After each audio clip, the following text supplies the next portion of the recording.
Good morning বন্ধুরা, তোমরা সবাই কেমন আছো? আশা করি তোমরা সবাই ভালো আছো আর আমি অনেক ভালো আছি। তো এখন সকাল বাজছে 8:30। আজকে ঈদ, বৃহস্পতিবার, তো আজকে স্কুল বন্ধ। তাই আমিও 8টার সময় উঠে গেলাম। না, আটটার সময় তো না, একটু লেট করে উঠেছি, মানে উঠে দেখলাম যে 8:30 বেজে গেছে। এখন চলে আসলাম ব্রাশ করতে। সকাল থেকে ঘুম থেকে উঠেই পাশে ঘরটার ঝাড়ু দেওয়া মোছা হয়ে গেছে। এসে এখন ব্রাশ করে মুখ টুক ধুয়ে এসে পড়বো একটু ছেলেকে ওঠানোর জন্য। ওকে একটু ঘুমের মধ্যে আদর না করলে ভালোই লাগে না, তাই ওকে উঠালাম। উঠিয়ে বললাম যে তাড়াতাড়ি করে ব্রাশ করে নাও। আর ও একদম ব্রাশ করতেই চায় না। ব্রাশ করো করো, সকাল সকাল উঠে এই গানটা করতে হয়। তো চলো, তোমরা প্লিজ আমার ভিডিওটা শুরু থেকে শেষ অবধি দেখবে, আর দেখা শেষে অবশ্যই কমেন্টস করে জানাবে তোমাদের ভিডিওটা কেমন লাগছে। তোমাদের মনে হয়তো ভিডিওটা ভালো লাগছে না, বাট কী করবো বলো, সারাদিন এই দিনটা এই সংসারে আমি যে কিভাবে কাজগুলি করি বা কীভাবে সময়টা কাটাই, সেটাই তোমাদের সাথে শেয়ার করি, চেষ্টা করি ভালো করে ভিডিও করে তোমাদের সাথে শেয়ার করার জন্য। দেখো, এখানে আমি রান্নাঘরে চলে আসলাম, চা খাওয়া হয়ে গেছে। এখন আমি রান্নাঘরে একটু পরিষ্কার করলাম, গুছিয়ে টুছিয়ে বাসন ধোয়ার জন্য আলাদা করে রেখে দিলাম। আর এটা দুধটা ছিল, দুধটা ফেটে গেছে, ফেটে ছানা হয়ে গেছে। তো এটা দিয়েও আজকে একটা তরকারি হবে, মানে বড়া করে আলুর তরকারি।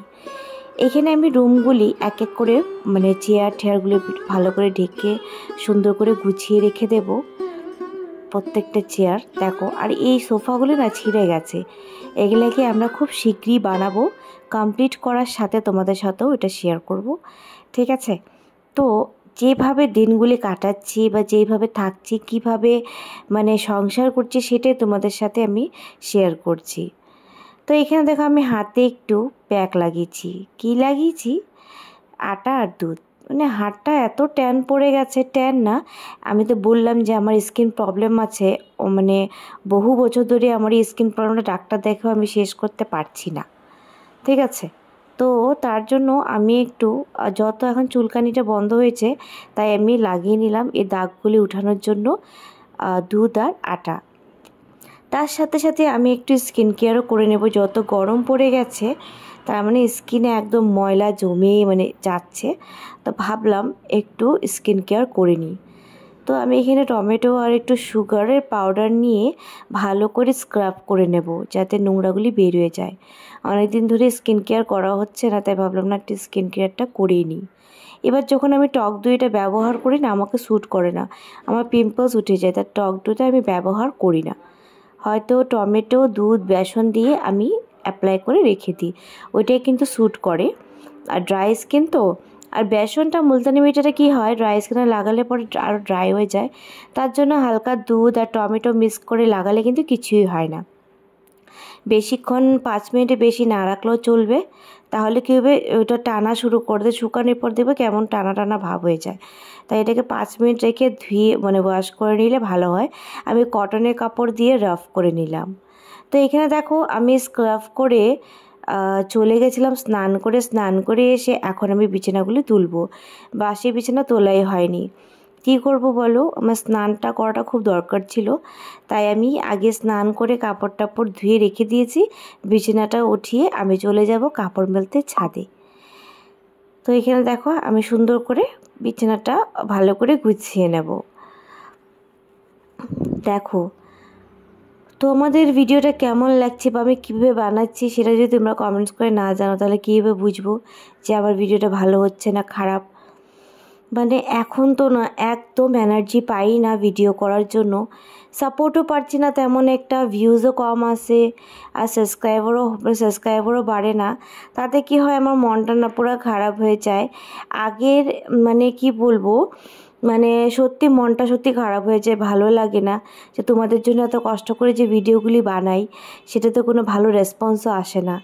আর যে কোনো জিনিস দেখো, আমি জানি যে কোনো জিনিসেরই অপেক্ষা করতে হয়, ধৈর্য রাখতে হয়, তাতে কি হয়, তুমি সফল হবেই।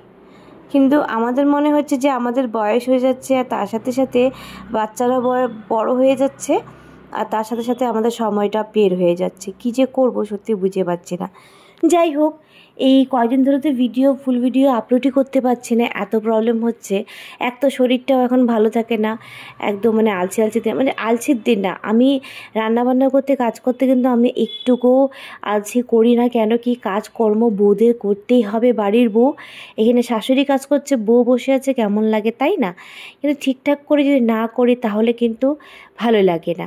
তা দেখো, আমি বিছানা উঠিয়ে সম্পূর্ণ ঘর কিন্তু কাপড় টাপড় এলোমেলো হয়ে থাকে, কাপড় টাপড়গুলি গুছিয়ে নেব, সোফা টোফাগুলি ঝেড়ে নেব।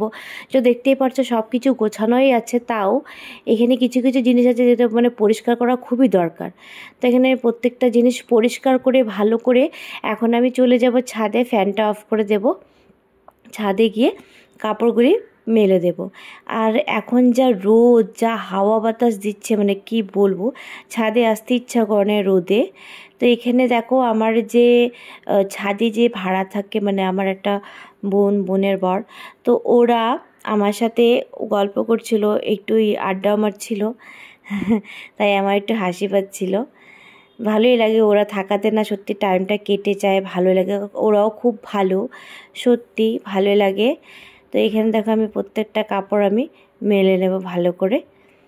অনেকটা টাইম লেগে যায় কাপড় মেলতে অনেকটা কিন্তু সময় লেগে যায়।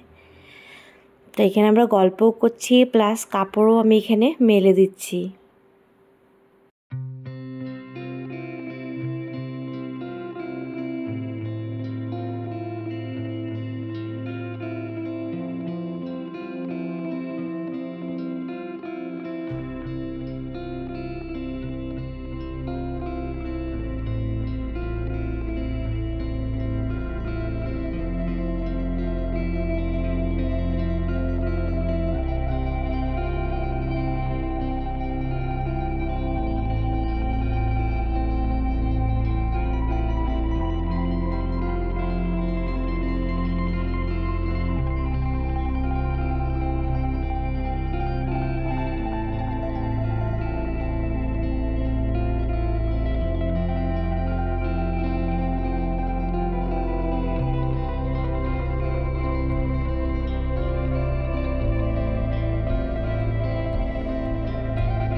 এখন আমি চলে গেলাম নিচে, মানে আমার না খিদে পেয়েছে, তাই ভাবলাম আমার শাশুড়ি মা ঝিঙ্গা কেটেছে, তা আমি এখন ঝিঙ্গাটাকে ভাজা ভাজা করে নেব।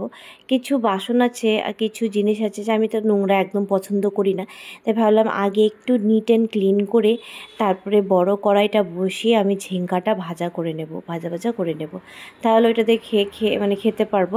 তো এখানে আমার শাশুড়ি মা বলেছে তুমি আগে ডালের বড়িটা ভেজে নাও, তো আমি হলুদ লবণ দিয়ে সামান্য জল দিয়ে ডালের বড়িটাকে আগে ভেজে তুলে রাখবো। তারপরে যে ঝিঙ্গাগুলি কেটে রেখেছিল সেই ঝিঙ্গাগুলি দিয়ে দেবো, তেল দিয়ে ওটার মধ্যে শুকনো লঙ্কা একটু কালো জিরা ফোড়ন দিয়ে ঝিঙ্গাটাকে ভাজা ভাজা করে নেব। এটার মধ্যে আমি দিয়ে দেবো লবণ আর হলুদ। তো ঝিঙ্গা ভাজা হয়ে গেছে, ঝিঙ্গা ভাজা দিয়ে এখন আমি সকালের খাওয়াটা খেয়ে নেব। তো সকালের খাওয়া খেয়ে তো অনেকক্ষণ রেস্ট করলাম, এখন লাঞ্চের পালা চলে আসলো। তো এখানে দেখো এখানে আমার ভাগ্নি, আমার ছেলে, আমার বর খেতে বসেছে। আর দেখো কীভাবে বসেছে, আমাদের ডাইনিং টেবিল আছে কিন্তু কেউ ডাইনিং টেবিলে বসতেই চায় না। কেমন তাহলে দেখো, কেউ ডাইনিং টেবিলে খায় না, হয়তো আমরা বসে নিচে খাই, আর আমার বর তো খালি চেয়ার নিয়ে সোফাতে বসে খায়, মানে কি বলবো বলো। তো এখানে দেখো ফুচকাওয়ালা আসছে, ওরা চাট খাবে, বললো যে মা আমি চাট খাবো, চলো। তো ওরা চাট খেয়ে কিছুক্ষণ রেস্ট করে আমরাও বেরিয়ে গেলাম এখন শপিংয়ে। শপিং তো আমি করব না, আমি যাচ্ছি আমার ছেলের বার্থডের অ্যালবাম আনতে। হ্যাঁ, আমার ছেলের বার্থডের অ্যালবাম বানাতে দিয়েছিলাম কবেই, আনাই হয়নি, তো ভাবলাম না আজকে আনি।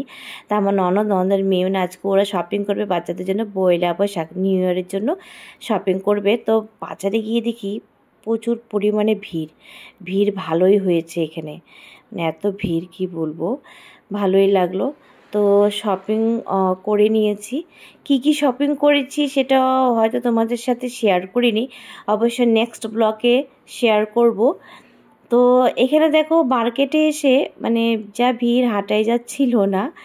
তো যেখানে যাই সেখানেই ভিড়। আর মার্কেটে না আমরা অনেক জায়গায় ঘুরেছি, মানে একটা দোকান তো না, আমরা 4-5টা দোকান থেকেই কিন্তু আমরা খুঁজে ভালো করে দেখে কোনখানে কাপড় ভালো আছে বা কোনখানে বাজেটটা ঠিক আছে সেই সব খুঁজেই কিন্তু আমরা একটা দোকানে গিয়ে কিনি। তো প্রথমে ভাবলাম না, যখন তুমি কিছু পাচ্ছই না, কিছুই ভালো কিছু পাইনি, তার জন্য চলে গেলাম আমার বার্থডের অ্যালবামটা আনতে। দেখো বার্থডের অ্যালবামটা শপিং কী করেছি সেটা নেক্সট ব্লগে তোমরা পেয়ে যাবে। এইখানে দেখো আর একটা মলে আসছি, মানে মার্কেট থেকে হাঁটতে কিছুটা পথ হেঁটে গেলেই কিন্তু এই যে এম বাজারটা দেখতে পাচ্ছ, এই এম বাজারে গিয়ে দেখি আমার ননদের কিছুই পছন্দ হয়নি। তারপরে চলে গেলাম কলকাতা বাজারে, সেখানেও পছন্দ হয়েছে, সেখান থেকে আমরা নিয়ে নিলাম অনেক কয়টা কাপড় শুধু বাচ্চাদের জন্য। আর এখানে দেখো আমরা শপিং করে বাড়িও চলে আসলাম। সবাই চা খেতে খেতে টিভি দেখছিল, তখন 9টা বেজে গেছে। চলে গেলাম নিজ বাজারে মোমো খেতে। এইভাবে দিনটা কাটালাম। ভালো লাগলে লাইক শেয়ার কমেন্টস করে দিও। Bye bye.